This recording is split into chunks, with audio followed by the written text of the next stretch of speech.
Hello students, welcome back.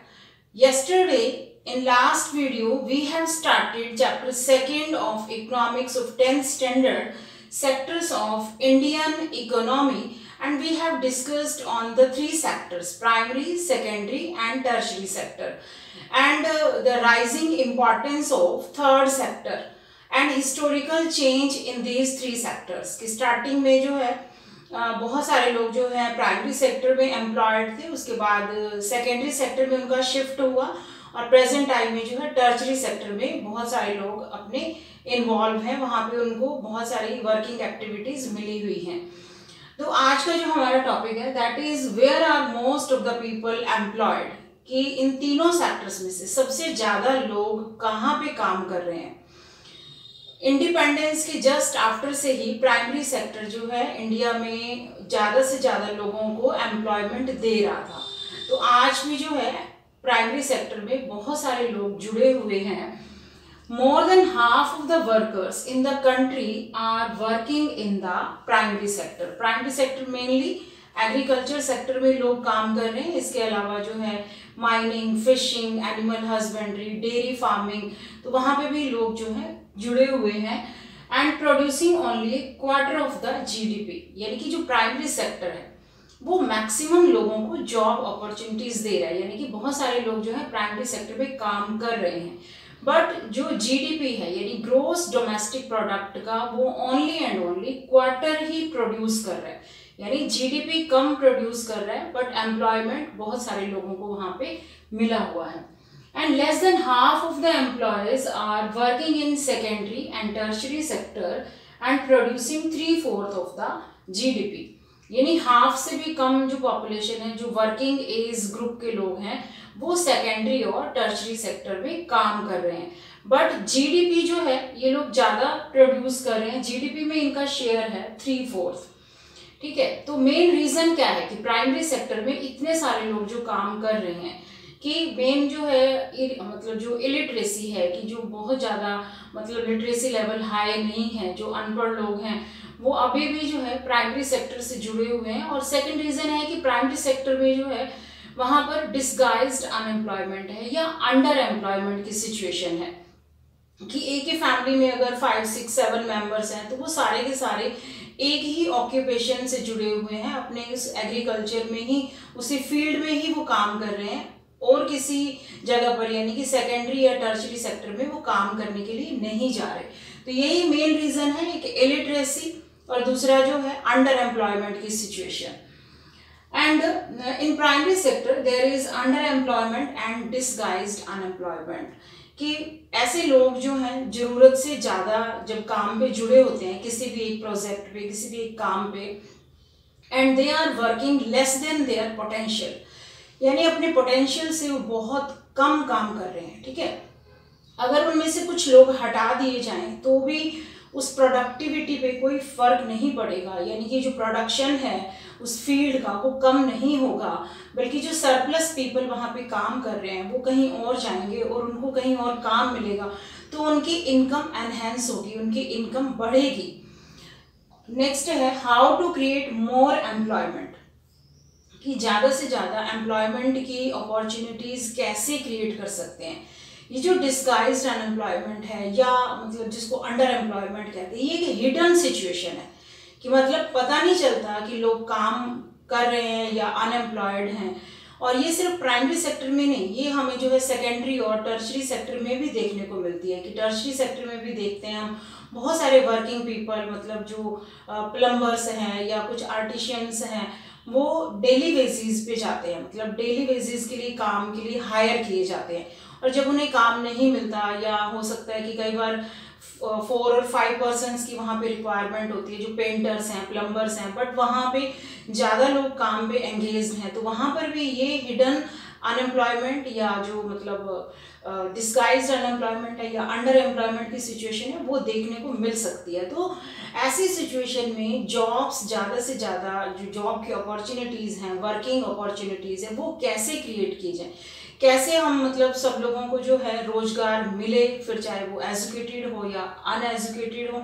मतलब उनकी skill, उनके टैलेंट के बेस पे उनको कोई ना कोई काम मिले, मतलब गवर्नमेंट जो है उनको इंश्योर करे कि मतलब जो हमारे कंट्री में वर्किंग एज ग्रुप है 15 to 59, कि जब भी वो काम करने के लिए घर से निकलता है और वो काम की तलाश में घूम रहा है तो उसे वर्क मिलना चाहिए अकॉर्डिंग टू देयर पोटेंशियल, और जो उसकी कैपेबिलिटी है उसी के अनुसार उसे काम मिलना चाहिए। तो जाकर हमारी कंट्री में जो बहुत बड़ी प्रॉब्लम है अनएम्प्लॉयमेंट की, मतलब बेरोजगारी की समस्या, तभी दूर हो सकती है। तो रूरल एरियाज में एम्प्लॉयमेंट कैसे क्रिएट किया जाए, क्या करना चाहिए इसके लिए गवर्नमेंट को, क्योंकि गवर्नमेंट ही अगर इसमें आगे आएगी, कुछ स्टेप्स उठाएगी, तब जाकर ये प्रॉब्लम पे हम ओवरकम पाएंगे, मतलब इस प्रॉब्लम को सॉल्व कर पाएंगे। फर्स्ट है कंस्ट्रक्शन वर्क, यानी कि विलेजेस में जो रूरल एरियाज हैं या सेमी रूरल एरियाज हैं वहाँ पर गवर्नमेंट जो है टाइम टू टाइम कुछ कंस्ट्रक्शन वर्क स्टार्ट करे, क्योंकि डेवलपिंग कंट्री है इंडिया, तो यहाँ पर डेवलपमेंट प्रोजेक्ट तो थोड़े थोड़े टाइम के बाद नए लॉन्च होते ही रहते हैं। तो वहाँ पर like canals, dams, bridges, roads वगैरह मतलब कंस्ट्रक्ट करने का अगर गवर्नमेंट काम करवाती है तो उसमें बहुत सारे लोगों को वहाँ पर काम मिल सकता है। सेकेंड है लोन फैसिलिटीज। देखो कोई भी काम अगर किसी ने शुरू करना है, चाहे वो स्मॉल बिजनेस है, बिल्कुल स्मॉल स्केल पे है, या फिर फार्मर है जो कि सीड्स परचेज करके वहाँ पे क्रॉप्स ग्रो करेगा, अगर उसके पास पैसे नहीं है, मतलब लैक ऑफ मनी है, इनकम नहीं है, तो वो कोई भी काम शुरू नहीं कर पाएगा। तो गवर्नमेंट को ऐसे बैंक्स और ऐसी मतलब फाइनेंस एजेंसीज ओपन करनी चाहिए जो बहुत मतलब रीजनेबल प्राइसेस पे लोन फैसिलिटीज प्रोवाइड करें, so that they can purchase their seeds, fertilisers, मतलब जो भी जरूरत की चीज़ें वो फार्मर्स और स्मॉल बिजनेसमैन जो है वो उसको परचेज कर सके। नेक्स्ट है प्रमोट एंड लोकेट इंडस्ट्रीज, कि सेमी रूरल एरियाज में कुछ इंडस्ट्रियलाइजेशन यानी इंडस्ट्री सेटअप करे गवर्नमेंट, जिसके द्वारा बहुत सारे लोगों को जो नियर अराउंड जो भी वर्कर्स होंगे फैक्ट्री में काम करने के लिए लोगों को काम मिल जाएगा। Opening of cold storage, cold storage की भी मतलब अरेंजमेंट होना चाहिए, लाइक जब बहुत ज़्यादा सीजन में सरप्लस वेजिटेबल्स हैं, फ्रूट्स हैं, तो वो फार्मर्स जो हैं अपने वेजिटेबल्स, फ्रूट्स को उस कोल्ड स्टोरेज में स्टोर कर सकें, और जब मार्केट में उनके अच्छे प्राइसेस होंगे तब वो बाहर निकाल के उनको सेल कर सके। तो ये भी एक अच्छा अरेंजमेंट है जो गवर्नमेंट के द्वारा करना चाहिए। Next opening of educational institutions, कि अगर हम यहाँ अगर अर्बन एरियाज़ की बात करते हैं कि अर्बन एरियाज़ में वर्किंग फैसिलिटीज़, जॉब की फैसिलिटीज़ कैसे क्रिएट करें, तो मेनली अर्बन एरिया में एजुकेटेड पीपल ज़्यादा होते हैं, तो उनके लिए और ज़्यादा जो है बच्चों को शिक्षा देने के लिए educational institution, school, colleges, universities open करने चाहिए, सो दैट कि जो भी एजुकेटेड पीपल हैं उनको भी जॉब्स मिल सकें और बच्चों को भी पढ़ने के लिए वहाँ पर एजुकेशन एक्वायर करने के लिए अच्छा एक चांस मिले। Next opening of health centres, के सिटीज़ में प्राइमरी हेल्थ सेंटर्स या हॉस्पिटल्स, अच्छे हॉस्पिटल्स ओपन होंगे तो वहाँ पे स्टाफ की नीड होगी, ठीक है, वहाँ पे डॉक्टर्स, नर्सिस और मेडिकल स्टाफ जो भी है उन सब की ज़रूरत होगी, तो सब लोगों को काम मिल पाएगा वहाँ पे। तो यहाँ पर बहुत सारे ऐसे मतलब नए नए स्कीम्स हैं जिसके द्वारा गवर्नमेंट जो है ये अनएम्प्लॉयमेंट की प्रॉब्लम को ओवरकम कर सकती है और लोगों को जॉब की अपॉर्चुनिटीज दे सकती है। नेक्स्ट है कि गवर्नमेंट, सेंट्रल गवर्नमेंट के द्वारा जो है राइट टू वर्क के ऊपर जो स्कीम स्टार्ट की गई थी 2005 में, Mahatma Gandhi national rural employment guarantee act, तो ये बहुत अच्छी स्कीम लॉन्च की सेंट्रल गवर्नमेंट में कि इसके अंडर में मतलब जो भी एक अनएम्प्लॉयड है वो काम करना चाहता है, ठीक है, तो उसको जो है 15 डेज के अंदर जो है गवर्नमेंट उसको कहीं ना कहीं वर्क देगी, यानी कि गवर्नमेंट गारंटी करती है कि 100 days of employment in a year, की एक साल में उस पर्टिकुलर पर्सन को जो भी वो काम करना चाहता है तो उसको कहीं ना कहीं 100 डेज का वर्क तो जरूर मिलेगा। और अगर गवर्नमेंट 100 डेज का वर्क नहीं दे पाती है, मतलब कहीं फेल हो जाती है, if the government fails then it will give unemployment allowances, कि अगर जो है जिसने भी वो फॉर्म फिल किया और वो काम करना चाहता है और गवर्नमेंट उसको 100 डेज का वर्क नहीं दे पाती है तो क्या करेगी गवर्नमेंट, उसको अनएम्प्लॉयमेंट अलाउंस देगी, यानी कि बेरोजगारी भत्ता, ठीक है, मतलब गवर्नमेंट उसको काम नहीं दे पाई कहीं पे भी कंस्ट्रक्शन वर्क में, तो उसको घर बैठे ही फिर सैलरी देगी, उसको वेजेस यानी पैसे दिए जाएंगे, जिसको हम कहते हैं unemployment allowances. Is division of sectors as organised and unorganised. People are working in both the sectors, organised and as well as unorganised. मतलब जो ऑर्गेनाइज्ड सेक्टर है वो सारा मतलब गवर्नमेंट के अंडर में है, लाइक जो भी एजुकेशनल इंस्टीट्यूशंस हैं या हेल्थ सेंटर्स हैं या इंडस्ट्रीज हैं, कंपनीज हैं, जो गवर्नमेंट के कंट्रोल में है, यानी गवर्नमेंट ही उनके रूल्स रेगुलेशंस बनाती है। अनऑर्गेनाइज्ड वो सारे इंस्टीट्यूशन, सारे जो भी ऑर्गेनाइजेशंस हैं that are control under the private hands. When there is no much मतलब sufficient jobs नहीं है organized sector में, then people are forced to work in unorganized sector। but दोनों में difference क्या है, मतलब जो भी working conditions हैं दोनों sectors में लोग काम कर रहे हैं, no doubt। तो इसमें क्या मतलब situations कैसी रहती हैं दोनों की। फर्स्ट है जो ऑर्गेनाइज्ड सेक्टर में काम कर रहे हैं उन वर्कर्स की जॉब जो है सिक्योर है, मतलब सिक्योरिटी ऑफ जो एम्प्लॉयमेंट है वो ऑर्गेनाइज्ड सेक्टर प्रोवाइड करता है। But in unorganised sector employment is not secure, यानी सिक्योरिटी नहीं है वहां पर। नेक्स्ट है work only for fixed number of hours. Organised sector में जो भी काम कर रहे हैं उनके मतलब काम के घंटे फिक्स होते हैं कि आपको इतने ही घंटे यहाँ पे आना है और काम करना है। But in unorganised sector there is no fixed hours. वहां पर तो ओवर टाइम भी कराते हैं, बट ऐसा नहीं है कि एक्स्ट्रा आवर्स काम करवा रहे हैं तो कुछ एक्स्ट्रा पे करेंगे। मतलब वहां पे कोई फिक्स आवर नहीं है कि अगर ज्यादा वर्क है तो ज्यादा टाइम भी वो काम करवा सकते हैं। नेक्स्ट है paid leave and provident fund. अब ऑर्गेनाइज्ड सेक्टर में पेड लीव और प्रोविडेंट फंड का भी प्रोविजन रहता है कि अगर आपने लीव ली है तो आपको उसकी भी सैलरी दी जाएगी, but there is no provision for paid leave और provident fund in unorganised sector. And jobs are regular and people get medical benefits, but in unorganized sector jobs are not regular and people don't get medical benefits। तो ये सारे जो differences हैं, मतलब जो लोग काम कर रहे हैं वर्किंग जो ऑर्गेनाइज्ड सेक्टर में, मतलब उनकी जॉब रेगुलर भी है सिक्योर भी है, बट अनऑर्गेनाइज्ड में तो पीपल को कभी भी काम से हटा सकते हैं, वहां ना तो रेगुलर है ना ही उनकी जॉब सिक्योर है। Now how to protect workers in unorganised sector, कि